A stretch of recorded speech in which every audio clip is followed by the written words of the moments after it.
The Myrtles Plantation is known as one of the most haunted homes in America, attracting ghost hunters and spirit seekers year after year, all hoping to experience something unexplained.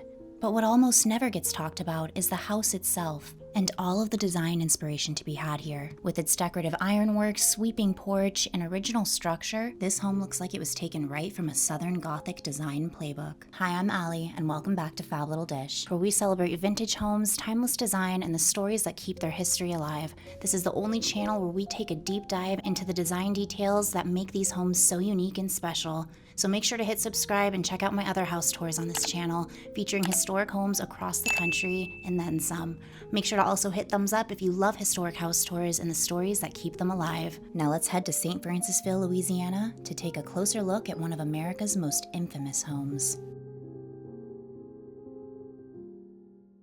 For more than 2 centuries, it has lived through war, natural disasters, illness outbreaks, and generations of change, all while remaining remarkably intact. And that's why I wanted to revisit this fascinating place. I first visited the Myrtles a couple years ago, and there was something about this place that stayed with me long after I left, a feeling that there was more here to understand. So I came back, not for the spooks, but for a closer look at the house itself, its architecture, its design, and the real history layered between these walls. Today, we're headed to St. Francisville, Louisiana, and stepping inside the Myrtles Plantation to explore the spaces tied to its legends, the original details that have survived for over 2 centuries, and the atmosphere that makes this house feel unlike anywhere else. The Myrtles Plantation was built in 1796, making it one of the oldest surviving homes in Louisiana. It was originally constructed by General David Bradford, a lawyer and political figure who fled Pennsylvania after the Whiskey Rebellion and eventually settled here in St. Francisville. He paid $125 an acre for 650 acres and built the Myrtles. He originally named the property Laurel Grove. He was eventually pardoned and his family came here to live with him. One of his daughters married Judge Clark Woodruff. They resided here in the house once they were married in 1817, and they had 3 children. This is really when the legends of the Myrtles began. And this is where the Myrtles becomes different from many of the other homes I tour on this channel. A lot of the historic homes I visit do have ghost stories attached to them, but I usually don't center my tours around that. But with Myrtles, the legends are so deeply woven into the documented history of the house that it's almost impossible to separate the two. Tragedy struck when Woodruff's wife died of yellow fever, along with 2 of their 3 children. Yellow fever was an illness that was devastatingly common in Louisiana at the time. Over the years, their deaths became intertwined with stories of hauntings, and they're often said to be among the spirits still associated with the property today. Another name that comes up again and again is Chloe, an enslaved woman whose story has been passed down through later owners and tour guides. Chloe is often described as the most frequently seen apparition on the property. One of the most talked about moments tied to Chloe involves a series of photographs that were taken on the property years ago. When Myrtles Plantation was originally being turned into a bed and breakfast, the entire grounds were being photographed for land surveying and tax purposes, and no one was supposed to be present. When the photos were reviewed, figures appeared in the images, including what some believe to be a woman standing in the yard and additional shapes sitting in the trees. The photographs were analyzed, and no clear explanation can be given for how these figures appeared. Whether you view this as evidence, coincidence, or folklore, Chloe's story has become inseparable from the Myrtles, part of the way history, loss, and legend have blended here over generations. Woodruff sold the home to Ruffin Sterling, and Sterling arranged for his daughter to marry William Winters, who took over the home in the 1860s, who also met a tragic fate here. Someone called his name from outside, asking for an attorney, and when he showed up outside his doors, he was shot. He then struggled up the stairs and died on the 17th step in his wife's arms. Regardless if you believe the ghost stories or not of this home, it's undeniable that there's a dark history here attached to everything that occurred here on this property. Whether it be from natural occurrences or from murder, death is something that has absolutely shaped this property and the character it's developed over time. Displayed here are original 19th century appraisal and tax documents from the Citizens Bank of Louisiana. Records like these formally listed the value of the land, buildings, and property tied to this house, including the lives of enslaved workers, offering a very real glimpse into how homes like the Myrtles were documented, taxed, and financially tracked. The second document is a land survey and registrar's office record from the early 1800s, outlining property boundaries and confirming legal ownership. Together, these papers ground the Myrtles not just in legend, but in documented history. Let's talk a little bit about the exterior, because the Myrtles tells you so much about itself before you even step through the doors. The most striking feature is this massive wraparound veranda. It stretches nearly 125 feet across the front of the house. It's absolutely gorgeous, and where I come from in California, we just do not have anything like this there.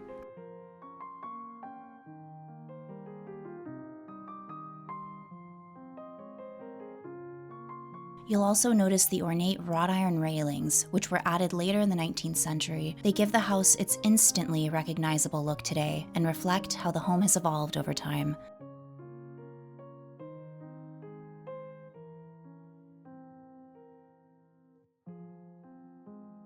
The house sits low and wide, designed to stay cool and connected to the surrounding landscape. Standing out here, it's easy to understand why people feel such a strong connection to the Myrtles. Surrounded by the Spanish moss, this house feels grounded and deeply rooted in its surroundings, like it's always been here, quietly absorbing everything that's unfolded around it for more than 2 centuries.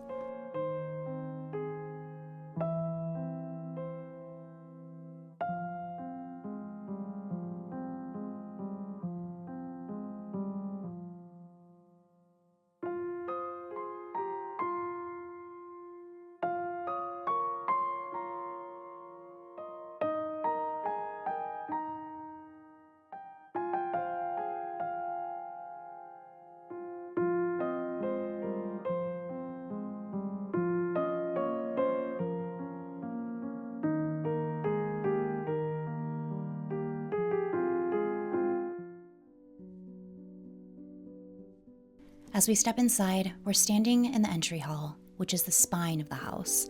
This long, straight hallway runs front to back, designed to pull in light and air, allowing breezes to move easily through the home, which is essential in Louisiana's harsh, warm summer months. One of the first things people always notice in this space is this mirror. According to legends and both tours that I've been on here, they claim fingerprints and handprints are always on this mirror, no matter how often it is cleaned. Over the years, it's become one of the most talked about objects in the house. What is documented is that the mirror has been here for generations, and I'll leave it up to you. If there is an explanation for this, let me know in the comments below what you think is causing handprints and fingerprints to keep reappearing. Even the lady standing next to me during this tour said she could see the handprints, but I wasn't sold. What do you think?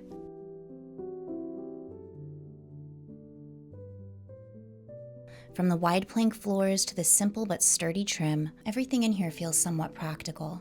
And at the base of this staircase, the newel post holds a small gold coin. Details like this were used as quiet signals of status, a way to let everybody know as soon as they walked in that your home was fully paid for. It's a subtle detail but large statement that everybody would have understood as soon as they came in this house. And look at this French cross glasswork here. They say that this was a way of warding off evil spirits and protecting the home. Whether symbolic or not, these details represent the home's past and have helped shape its overall character.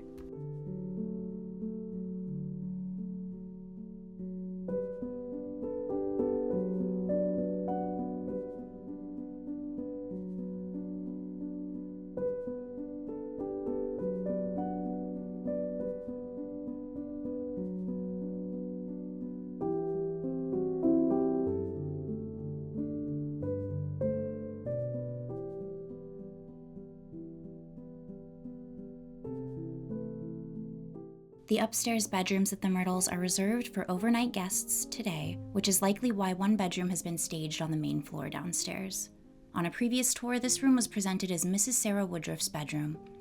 It's been designed to reflect what the bedroom of a wealthy plantation owner's wife might have looked like during the early 19th century. But what I really like about this room is the style. The room is designed in a French-inspired look, which was very typical for this time when French tastes heavily influenced the interiors in Louisiana homes. You see this, of course, in the furniture that's been styled here. You also see it in the fireplace surround, the gilded chandelier with the cherubs, the bed canopy, and the textiles that have been carefully selected.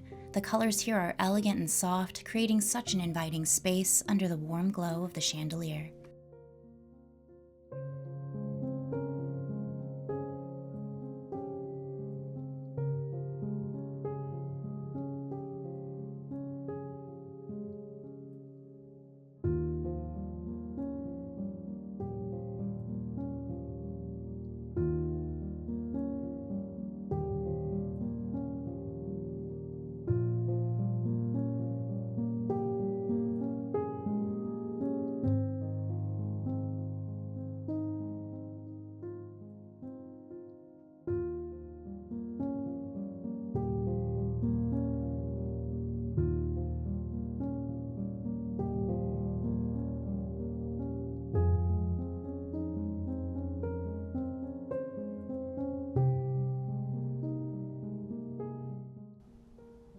just look at this French changing screen. It's gorgeous, but also kind of funny because it doesn't cover the top at all. This is such a fun statement piece for the room.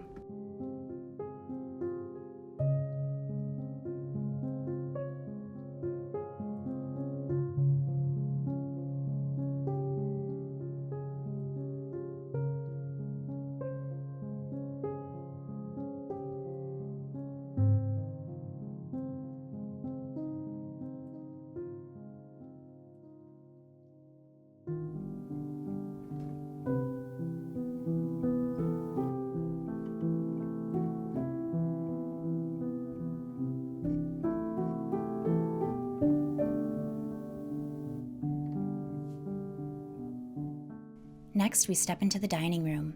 The table has been set for an early 19th century traditional Christmas celebration. The layered china, silver serving pieces, and food arranged down the center reflect how formal meals would have been presented here.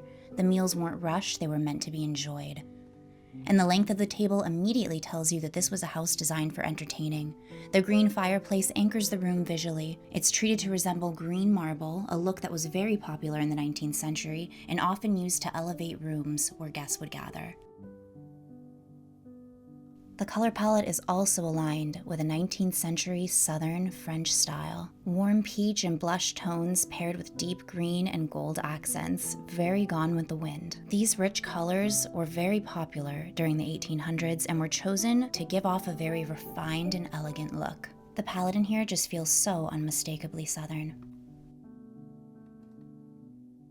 The long drapery with fabric puddling at the floor was also a statement of wealth. It signified that you could not only afford the nice fabric itself, but the excess of it. Personally, this is a design detail that stuck with me, not for the same reasons, but for the visual balance it creates against the tall windows. Take a look at the plaster crown molding as well. The detail and scale frame the room beautifully and also each space throughout the home. Along the wall, you'll notice a large wooden piece that almost looks like a piece of furniture at first. This is actually a punkah fan. Before air conditioning, these were used to move air through the rooms in warmer climates, typically operated by a pulley system, and in all homes like this, by enslaved labor. It's a subtle detail, but it actually says a lot about the daily life here. It's not something that you often see preserved, and it is a standout piece in every Southern home I see.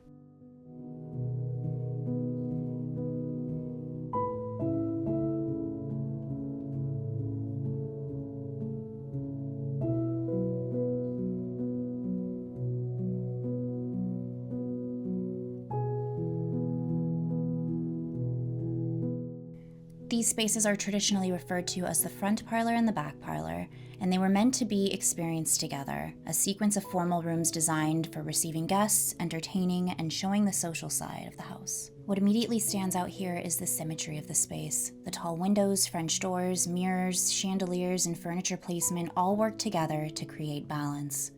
You'll notice mirrors facing one another, amplifying light and depth into the space. This was a common design technique in formal parlors, especially before electric lighting came around. The color palette, which is a warm peach paired with blush tones and a white trim, all work beautifully together with the light from the crystal chandeliers above. The beautiful crown molding makes your eyes immediately go upward, giving the space height and formality without feeling too heavy. Furniture here is arranged in conversational groupings rather than pushed to the walls, reminding us that these rooms were meant for lingering, hosting, talking, and socializing.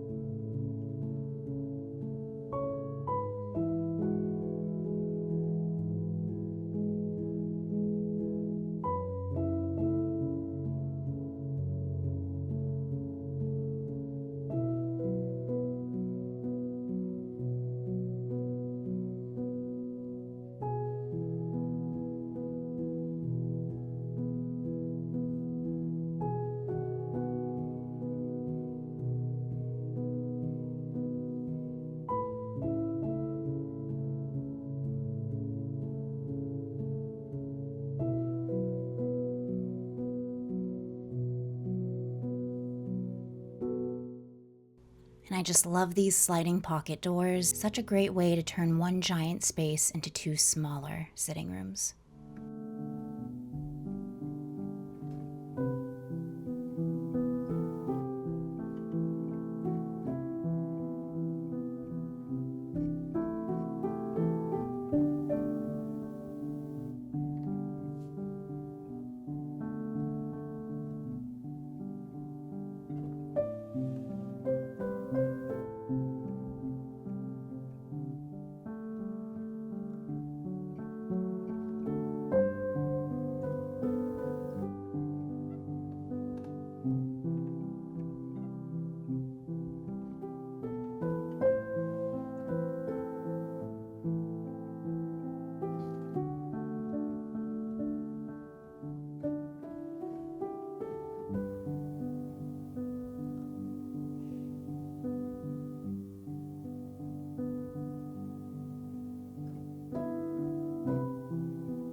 in this room is often interpreted as a gentleman's sitting room, a more private space set slightly apart from the formal parlors. Rooms like this were used for conversation, reading, writing letters, or spending time away from the more public areas of the home. It's quieter, more contained, and noticeably less performative than the front rooms we just walked through.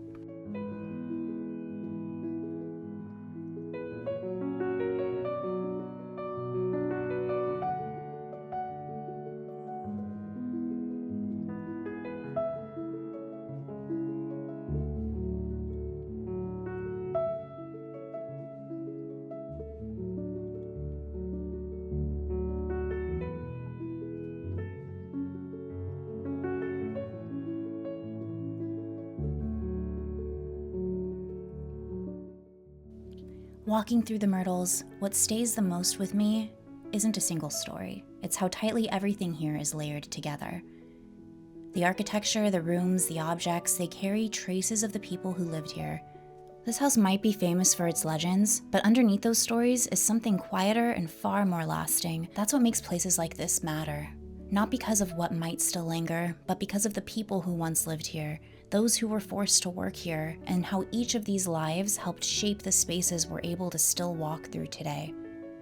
I hope you all enjoyed touring the Myrtles with me today and learning a little bit more about one of the most haunted houses in America. Make sure to subscribe because I have extra house tours coming your way each week this holiday season as my Christmas gift to you all. Until the next one, my friends, keep celebrating the beauty of vintage home. Happy holidays.